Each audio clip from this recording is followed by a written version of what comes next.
오미크론이 2배로 거의 폭증해서 지금 9만 명이 넘어서 참으로 어려운 상황에 있습니다마는 주님의 보호하심과 인도하심과 세상이 줄 수 없는 주님의 평화가 여러분의 삶 가운데 항상 함께 하시기를 주님의 이름으로 축복합니다.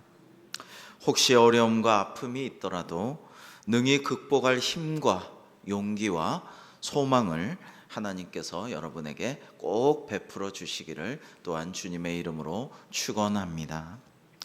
토마스 아켄피스의 그리스도를 본받아 제 3부로 넘어가기 전에 지난 시간에 이어서 오늘도 예수님을 닮아가는 제자의 모습을 함께 묵상해 보고자 합니다. 세상이 참 혼란스럽죠. 그런데 우리가 하나님의 말씀을 통해서 이 믿음의 중심을 잃지 말고 그리고 그리스도를 본받아 더 성숙하고 더 지혜로운 그러한 성도가 되기를 우리가 소망합니다. 에베소서 4장 14절 15절에서는 이렇게 말씀하고 계십니다. 이는 우리가 이제부터 어린아이가 되지 아니하여 사람의 속임수와 간사한 유혹에 빠져 온갖 교훈의 풍조에 밀려 요동하지 않게 하려 함이라. 오직 사랑 안에서 참된 것을 하여 범사에 그에게까지 자랄지라. 그는 머리니 곧 그리스도라 라고 말씀하셨어요. 지난 시간에 그 세관에 앉아있던 세리 레위는 예수님의 부르심에 응답하여서 모든 것을 버리고 예수님을 쫓았습니다. 주님을 대접하기 위해서 레위가 베푼 잔치에서 이 바리새인과 서기관들이 너희가 어찌하여 세리와 죄인과 함께 먹느냐 마시느냐라고 그렇게 제자들에게 말하자 옆에서 듣고 계시던 예수님께서 그것은 내가 의인을 부르러 온 게 아니라 죄인을 불러 회개시키러 왔기 때문이다라고 말씀하셨습니다.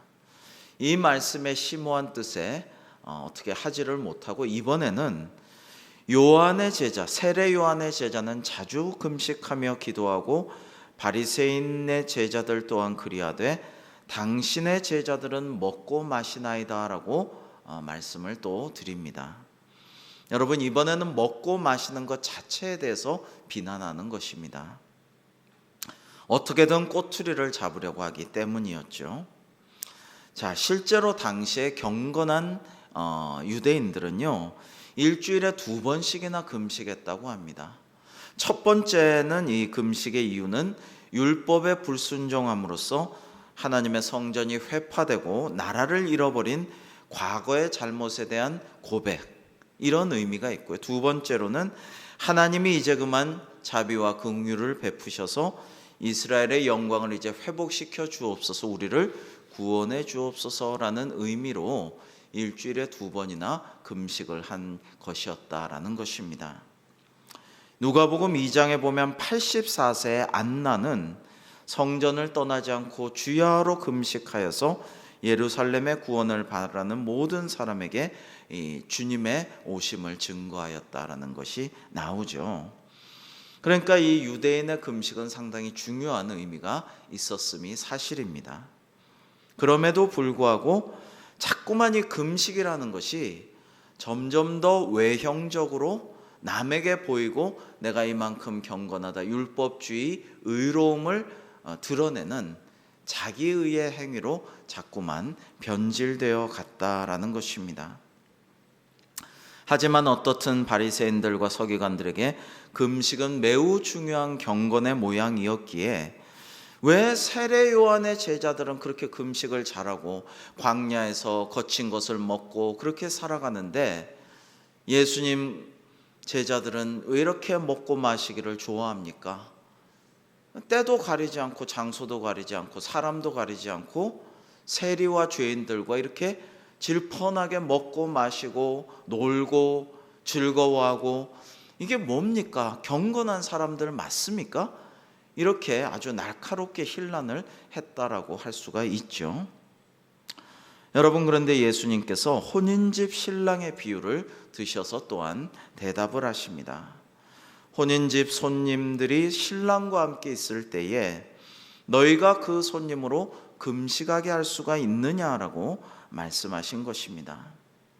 자, 사람들이 이 말씀이 어떤 의미인지 알았다면 정말로 깜짝 놀랐을 것이에요. 그들이 기다리고 바라고 그토록 소망하고 고대하던 메시아가, 그리스도가 지금 함께 있다, 예수님이 바로 나와 대화하고 있다라고 생각하면 놀라 자빠졌을 것이지만 그들은 그렇게 생각하지를 않았던 것이죠. 유대인의 혼인잔치는 일주일간 계속되는 동네 사람 모두가 참여하는 큰 행사였습니다. 여러분, 가끔 이제 동유럽이나 중동지방의 혼인잔치를 하는 영화를 보면 얼마 전까지만 해도, 요즘은 모르겠지만 큰 잔치를 배설하고 온 동네 사람들이 먹고 마시고 춤추고 너무너무 즐거워한 며칠씩 잔치하는 것을 볼 수가 있는데요. 2000년 전에 이 예수님 당시에는 더욱더 그래서 일주일간 적어도 계속되는 큰 동네 잔치였던 것입니다. 신랑이 당도하기 전에, 그날의 주인공인 신랑 신부가 오기 전에 이미 그 잔치에 와서 준비를 돕기도 하고 자리에 앉아가지고 막 기다리는, 그러면서 벌써 먹고 마시기를 시작한 그런 동네 사람들도 있는 것이죠. 그런데 우리가 요즘에도 예식장에서 가끔 그런 일들을 보게 되죠. 맨 앞자리에, 좋은 자리에 가끔 이렇게 와서 앉아 있다가 여기는 주례 목사님 자리인데요, 또는 우리 친척 자리인데요, 혼주석인데요, 심지어 신랑 신부 자리인데요 하면은 어떻게 해야 돼요? 거기 여기가 좋사오냐고, 여기가 참 좋구나, 명당이구나 하고 떡 앉아있던 사람이 어떻게 해야 됩니까? 뻘쭘해가지고 일어나서 피해줘야 되는 거죠. 당연히 피해줘야 되는 거예요. 자, 주인공 신랑이 왔는데 신랑 자리다 하면 어떻게 해야 돼요? 당연히 피해줘야 되는 것이죠. 그리고 음식이 대접이 하여튼 소홀한 점이 있거나 불만이 있다고 한들 막 소란 피우고 난리를 치고 떠들고 행패를 부리면 어떻게 돼요? 쫓겨나게 되는 것입니다. 여러분, 그 혼인식의 잔치의 주인공은 신랑이죠. 그런데 이 신랑과 함께 있을 때에 그때 기뻐하고 즐거워야 하는 것이지, 그때 금식하라, 야 경건해야 된다, 금식해라, 오늘 금식하는 날이다, 이렇게 할 수가 절대로 없다라는 것입니다. 35절에 그 날에 이르러 그들이 신랑을 빼앗기리니, 자, 이것은 예수님의 십자가를 말씀하시는 것이죠. 그날에는 금식할 것이라, 그때는 마땅히 슬퍼하고 경건한 모습을 지녀야 하는 것이죠. 자, 여기에 이어서 오늘의 주된 본문 새 포도주 비유가 이제 나오는 것인데요. 여러분, 이게 이어져 있어요. 계속 이어져 있는 거예요. 왜 그러냐면 관습과 관행과 내가 생각해왔던 통념, 이런 것들과 맞서시는 예수 그리스도의 말씀을 우리는 깨달아야 하는 것입니다. 자, 이제 금식해야 된다, 금식이 중요하다, 아주 중요하다. 그 다음에 어떤 곳에는 율법대로 정결 예식대로 손 씻어야 되는데 왜 주님 제자들은 손을 안 씻습니까? 또 안식일에 왜 사람을 구해줍니까? 그러면 예수님께서 안식일 주인이 인자다, 인자는 안식일에도 주인이니라. 여러분, 이런 것들을 통해서 우리의 통념들이 깨어지는 것이죠. 내가 믿어왔던 것, 옳다고 생각했던 것, 이것만은 철석같이 지켜야 된다, 이거 아니면 절대로 안 된다라는 것을 예수님은 사랑의 원리로, 복음의 윤리로 다 깨버리시는 것을 알 수가 있는 것입니다. 사실 여러분, 바리새인들, 서기관들, 이 사람들의 문제는 뭐예요? 율법주의, 율법에 매여가지고 복음의 사랑의 참 원리를 잊어버렸다라는 것입니다. 여러분, 율법주의를 세계에서 지금 제일 잘 지키는 사람들이 누구예요? 딱 떠오르는 사람들이 있죠. 탈레반이죠. 탈레반. 아프가니스탄의 탈레반들이 율법을 제일 잘 지킵니다. 코란 그대로 잘 지킵니다. 그러나 그런 사람들을 전 세계적으로 모든 종교에 공통적으로 있는데 이런 사람들을 뭐라고 해요? 근본주의자, 펀더멘탈리스트, 원리주의자, 원칙주의자라고 부릅니다. 네, 이 사람들이 굉장히 경건하다고 스스로는 생각하지만 은혜가 안 돼요. 사랑이 없어요. 진정한 그 종교의 뜻을 세우지를 못해요. 자꾸만 다른 사람들을 손가락질하고 판단하고 정죄하고 막 다른 사람들을 나무라고 채찍질하고 심지어 돌로 쳐 죽이는 일도 저지릅니다. 이것은 기뻐할 만한, 주님이 기뻐할 만한 모습이 아니라는 것입니다. 자, 여러분, 우리에게 이제 진정한 새로움이 무엇인가를 오늘 좀 나누어 보고자 합니다. 예수님께서 이어서 또 비유의 말씀을 이런 맥락에서 하십니다. 새 옷을 낡은 옷에 억지로 가져다 붙이려고 하면 새 옷도 상하고 낡은 옷 역시 어울리지 않는다라고. 이어서 또 하나의 비유를 하시는데 그것이 새 포도주의 비유입니다. 우리 37절 말씀을 같이 한번 읽어볼까요? 37절 말씀을 함께 읽겠습니다. 시작. 새 포도주를 낡은 가죽 부대에 넣는 자가 없나니 만일 그렇게 하면 새 포도주가 우대를 터뜨려 포도주가 쏟아지고 부대도 못 쓰게 되리라. 자, 그래서 어떻게 하느냐? 38절에 새 포도주는 새 부대에 넣어야 할 것이니라 라고 말씀하셨습니다. 자, 올해 복음으로 교회를 새롭게 세상을 이롭게 하는 것이 우리 교회의 표어이고 총회의 표어이기도 한데요. 복음으로 교회를 새롭게 한다라는 것은 외부 환경의 변화를 통해서 달성할 수 있는 것은 아닙니다. 내적으로 내 안에서 내 영이 새로워져야 가능한데요. 자, 이것을 할 수 있는 것은 복음이고요. 우리에게 진정한 새로움이란 바로 그리스도를 닮아갈 때 날마다 우리가 속사람이 새로워질 수가 있는 것입니다. 여러분, 해 아래 새 것은 없어요. 사실은 해 아래 어떤 것도 근본적으로 새로운 것은 없습니다.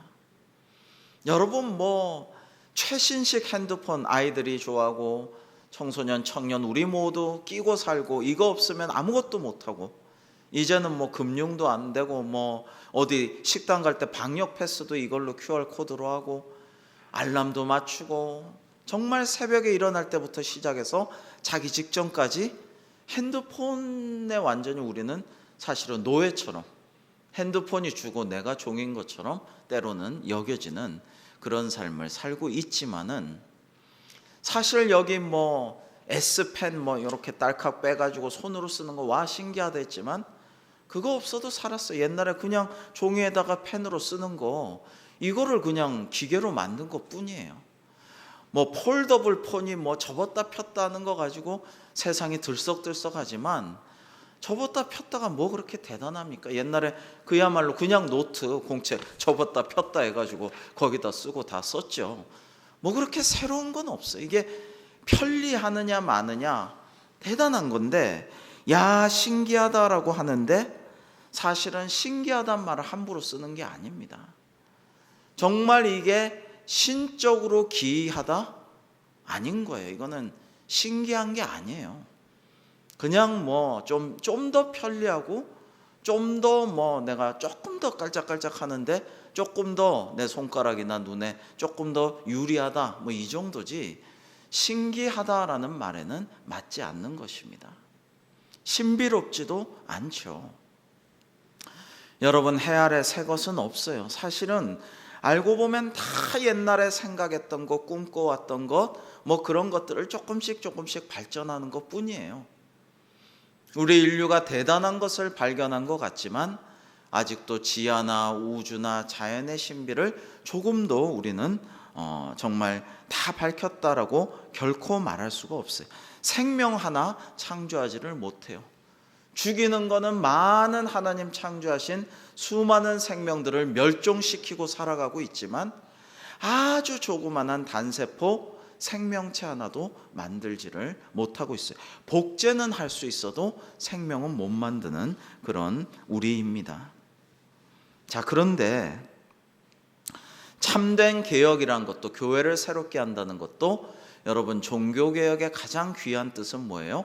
말씀으로 돌아가는 거예요. 하나님 복음의 진리로 돌아가는 것이 진짜 교회가 새로워지는 길이에요. 그러니까 새로운 무언가를 만들어내는 게 아니라, 우리가 창조해내는 게 아니라 하나님의 뜻으로, 하나님의 말씀으로 우리가 그 근본으로 돌아가는 것이 진짜 개혁이 되고 새로워지는 것이 된다라는 것입니다. 자, 그래서 오늘 말씀을 다시 돌아가면, 가죽 부대는 오랫동안 사용하면 탄력성을 잃어버리게 됩니다.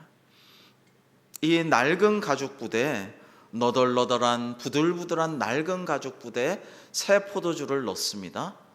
그러면 이 부들부들하고 아주 달아빠진 연한, 탄력성이 떨어진 이 낡은 가죽 부대는 굉장히 내가 평소 사용하기엔 편한 것이었지만, 새 포도주를 넣어서 부글부글하고 막 발효가 되고 팽창하기 시작하면 터져버리는 것이죠. 여러분, 그런 탄력성이 없는 낡은 가죽 부대는 안에 담긴 새 포도주가 팽창하는 그 새로운 에너지를 견디지 못하는 것입니다. 그래서 새 포도주는 새 부대에 넣어야 한다라는 것입니다. 새 포도주는 주님의 말씀, 새로운 진리, 복음의 역동성, 성령의 역사하심, 이런 것들인데, 그러려면 우리가 새로운 부대가 되어서 나 자신이 새롭게 되어 그것을 받아들일 수 있고 담을 수 있는 그릇이 된다라는 것입니다. 자, 그런데 나는 오랫동안 사용해온 오래된 가죽 부대가 더 편하고 익숙합니다. 오랫동안 사용해온 것이라서 애착도 가고요, 굉장히 나에게 편안합니다. 그리고 이게 나쁜 것은 아니에요. 이것 자체가 나쁜 것이면 오래된 가죽 부대를 다 모아서 한 곳에 쌓아놓고 불로 태워야 되겠지만, 그렇지 않아요. 그렇게 나쁜 것은 아닙니다. 단지 새 포도주를 담을 수가 없다라는 한계가 명확하다라는 것 뿐입니다. 낡은 포도주는 담을 수 있어요. 오래된 것, 발효하지 않는 것은 담을 수가 있어요. 그러나 중요한 것은 새 포도주는 담을 수가 없다라는 것입니다. 여러분, 생각해 보면요, 이 낡은 가죽 부대를 생각하면서 유통기한에 대해서 생각을 해봅니다. 여러분, 좋은 신상품이 있어서 샀는데, 사실은 새 옷을 사가지고 그것을 딱 입고 나오는 순간 벌써 그것은 헌옷이 되는 것입니다. 새 백을 샀어요. 애지중지하다가 딱 들고 나오는 순간 이제 그것은 헌백이 되고 마는 것입니다.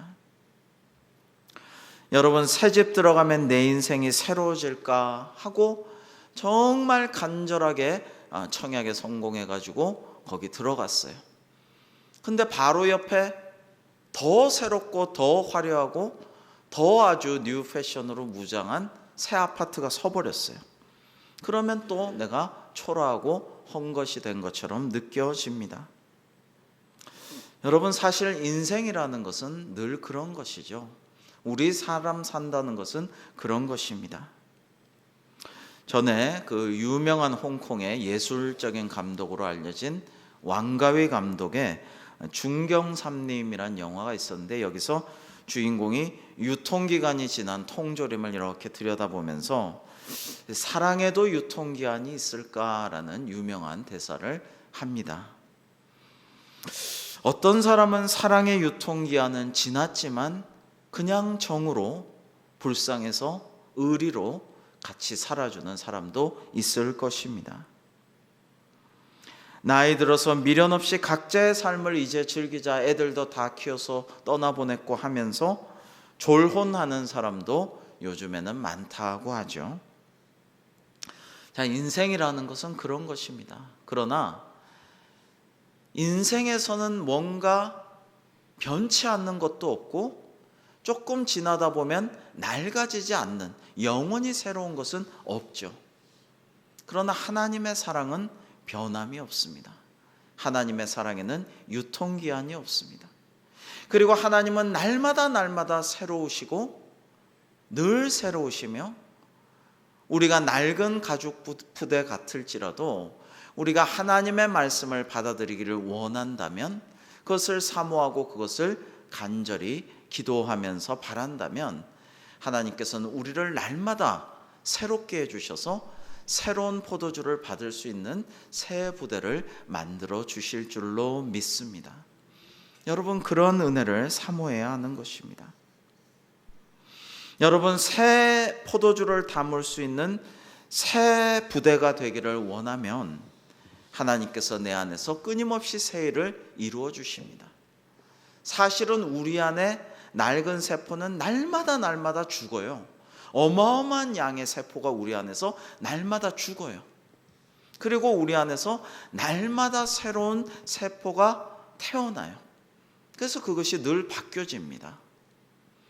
여러분, 그 일이 가능한데 우리가 하나님의 말씀을 사모하고 주님의 새 포도주를 내가 담기를 원한다면 하나님께서 나를 새로운 포도주를 담을 수 있는 부대로 만들어 주실 수가 있는 것이죠.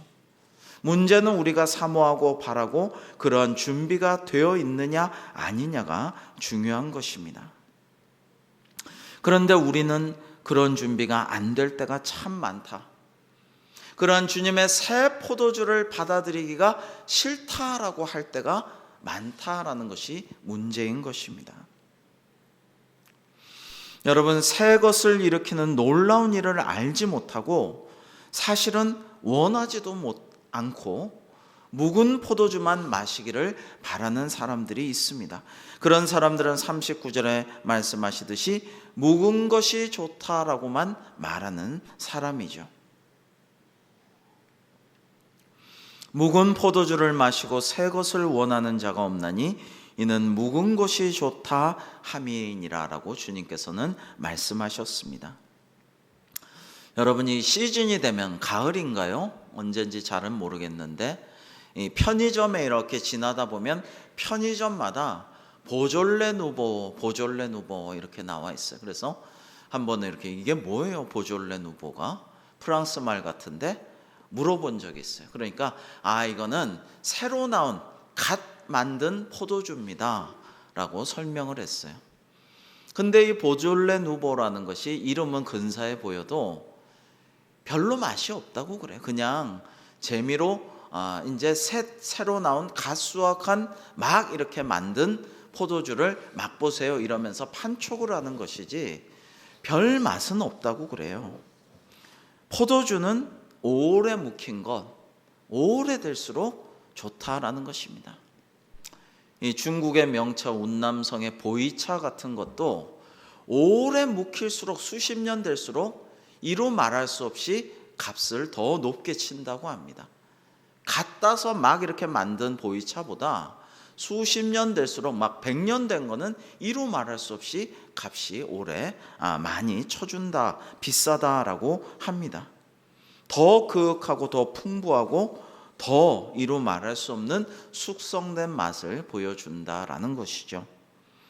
그러니까 뭘 좀 아는 사람들은 물론 부유하고 여유가 많아서 신상을 좋아하는 이들도 있지만은 대개는 오래된 것을 좋아하고 그리고 사실 오래된 것, 묵힌 것, 숙성된 것을 좋아하는 이유는 그게 내게 익숙하고 편하기 때문에 그것을 좋아하고 그것을 찾는다라는 것입니다.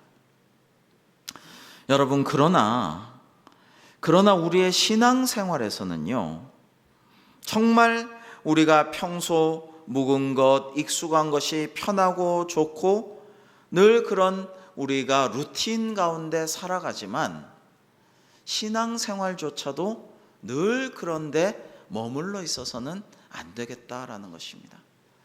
그러면은 매너리즘에 빠지기가 쉬워요.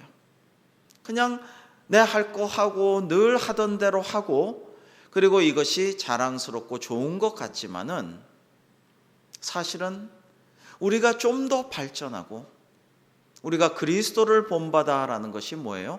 날마다 조금씩 더 그리스도에게 나아가서 성화의 길을 걸어가서 천국 문에 도달할 때까지 날마다도 신앙의 진보와 발전과 성장 성숙을 이루기를 원하면서 우리가 그리스도를 닮아가는 삶을 살아야 할 터인데, 옛날에 잘 믿었을 때보다 조금 더 발전이 없다면, 아니 조금씩 퇴행하고 더 게을러지고 더 모자라진다면 정말 그것은 참 부끄러운 일이고 안타까운 일이다라고 할 수가 있는 것입니다. 여러분, 찬송가 135장 가사를 기억하시죠? 어저께나 오늘이나 어느 때든지 영원무궁토록 변함없다라는 찬양인데, 이것은 하나님의 거룩한 말씀을 찬양한 가사이고요, 우리의 신앙생활도 영원무궁이 변함없고 어저께나 오늘이나 똑같으면 안 되는 거예요. 여러분, 우리가 강물에 떠 있다고 생각해 봅시다. 강물에 배를 타고 있다고 생각하면요, 그냥 그 강물에 흘러 가다가 낭떠러지에 뚝 떨어지는 수가 있어요. 죽어버리는 수가 있어요. 그러니까 그렇게 되지 않으려면은 가만히만 있으면은 그냥 그대로가 아니에요. 가만히만 있으면 폭포에서 뚝 떨어져서 죽는 거예요. 가만히 있는 게 아니라 늘 그 폭포 쪽으로 가는 방향의 역방향으로 늘 노져야 돼요. 힘써야 돼요. 역류해서 흘러가야 돼요. 그냥 물에 몸을 맡겨서는 안 된다라는 것입니다.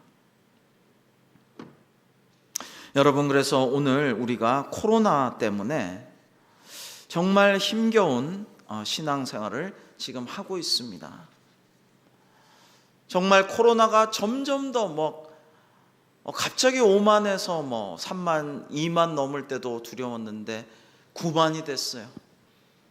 어쩌면은 월말이나 다음 달에는 20만, 17만 이런 이야기도 하고 있습니다. 그래서 지금 잘 나오던 수요 기도에도 좀 오늘 많이 줄었어요. 요즘에 새벽 기도에 확 줄었어요. 여러분, 주일 예배도 사실 줄었습니다. 그럼 이럴 때 우리가 가만히 그냥 흘러가는 대로, 되는 대로 그냥 온라인 예배는 드리지만 그냥 어쩔 수 없지 그냥 이렇게 하고 말아야지 이게 아니라, 이럴 때 더 노를 저어야 되는 것이죠. 더 마음을 다지고 더 새로운 마음으로 결단하고 더 힘써서 역류하듯이 싸우면서 분투 노력하면서, 이럴 때 더 믿음을 굳게 다지고 더 말씀 붙잡고 더 큐티 생활하고 더 매일 말씀 묵상이라도 교회 못 나오면은 새벽 큐티, 생명의 삶, 그리고 더 기도, 이렇게 해야 되는 것이죠. 세상은 계속 변화합니다. 어떻게 변화될지, 어떻게 흘러갈지 몰라요. 예전에는 어느 정도 예측이 가능한 시대였기 때문에 후손들에게 가르쳐 줄 것도 많고 선배들이 후배들한테 이렇게 물려줄 것도 많고 그랬지만, 지금은 정말 한 치 앞을 내다볼 수 없는 이러한 시대입니다. 우리는 더 노져서 힘써야 돼요.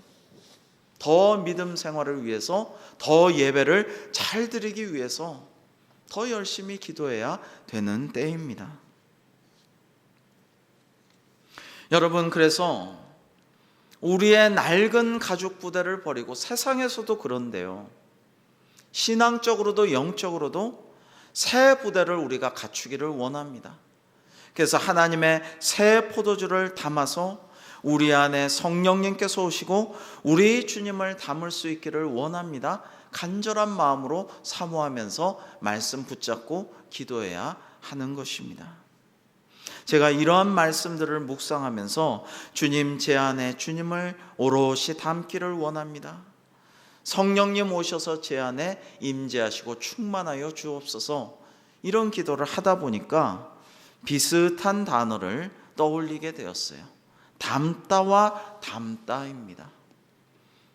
여러분 이 두 말을 한번 음미해 보시기 바랍니다. 누군가를 닮다와 무엇을 닮다. 즉 주님을 내 안에 닮다와 그리스도를 닮다.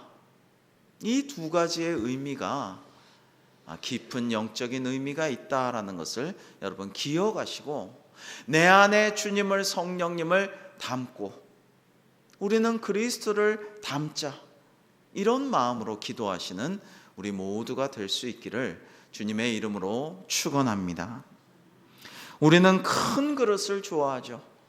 한국 사람들이 호방하고 대륙적인 기질이 있어서 큰 그릇을 좋아해요. 라면도 큰 사발면인가 있죠. 그래서 큰 사발 먹고 큰 사람 되라, 뭐 이런 CF 문구도 기억납니다.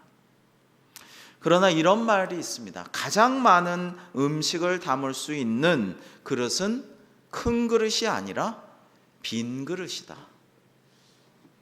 여러분, 비슷한 의미로 가장 주님을 담을 수 있는 그릇은 비싼 그릇이 아니라 정결한 그릇이다라는 그런 말도 있죠.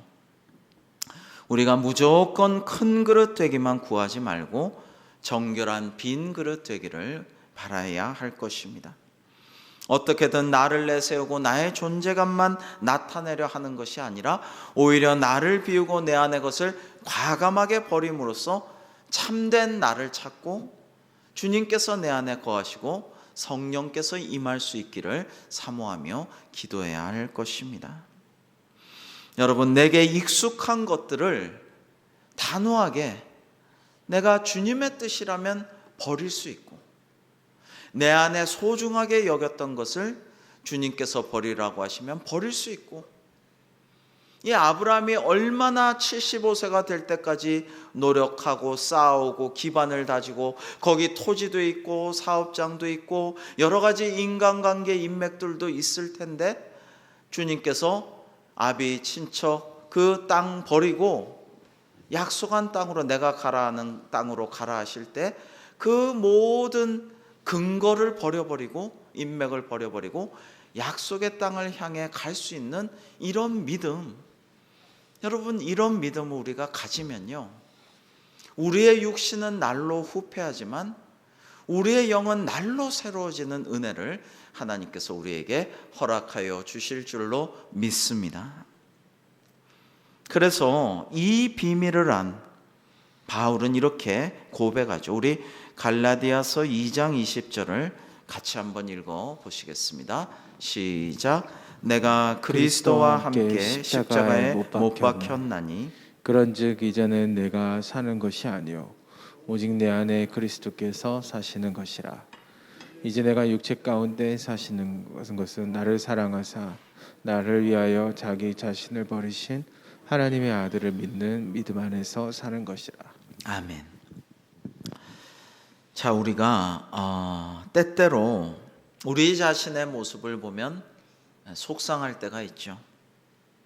좀 더 그리스도인답게 살았으면 좋겠는데 화내고 낙심하고 실망하고 원망하고 넘어지고 시기질투하고 정말 그리스도인답지 못한 모습에 자기 자신이 실망스럽게 여겨질 때가 있습니다. 온유하고 겸손하신 주님을 본받고 싶은데 내 안에 있는 상처 입은 자아가 나를 엉뚱한 방향으로 몰아갑니다.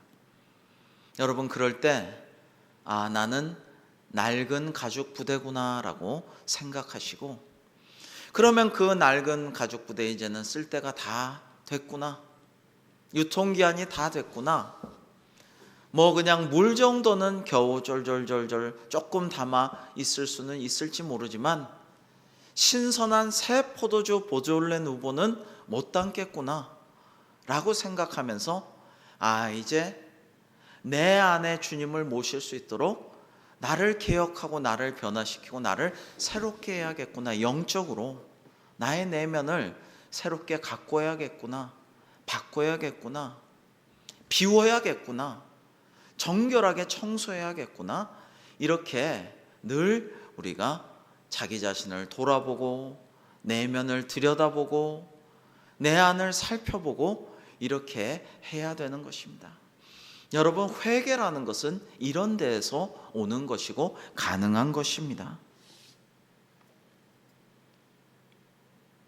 여러분, 이제 우리가 낡은 가죽 부대를 내려놓고 버리고 이제 내 안에 한 알의 믿음의 씨앗을 심어서 이 한 알의 믿음의 씨앗이 내 안에 들어가서 자라남으로 내 안에 주님께서 거하시고 성령님께서 임하시고 내 안에 하나님의 나라가 임하는 그런 은혜가 우리 모두에게 있기를 주님의 이름으로 축복합니다.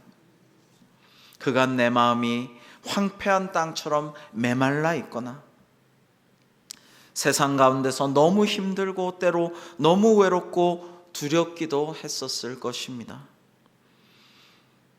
하는 일마다 잘 안 되고 내 마음 같지 않고 사람들 하는 행동이나 마음도 내 뜻과 같지 않아서 때로는 주님을 원망하기도 했습니다.